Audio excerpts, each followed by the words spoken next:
যারা আইন শৃঙ্খলা অবনতি করবে তাদের কোনো অবস্থায় আমরা ছাড় দিব না। যদি তারা আবার চেষ্টা করে তাদের যে হাত এটা আমরা কিন্তু ভেঙে দেব।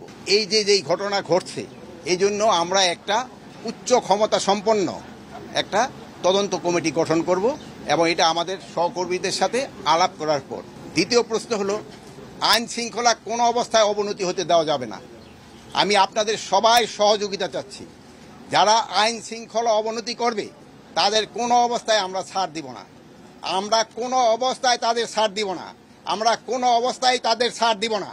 ভবিষ্যতে যদি তারা আবার চেষ্টা করে তাদের যে হাত এটা আমরা কিন্তু ভেঙে দেব। এই যারা আইন শৃঙ্খলা অবনতি করতে চায়, আমি আপনাদের কাছে বারবার অনুরোধ করব আইন শৃঙ্খলা যেন উন্নতি হয়, আপনারা আমাদের সহযোগিতা করবেন।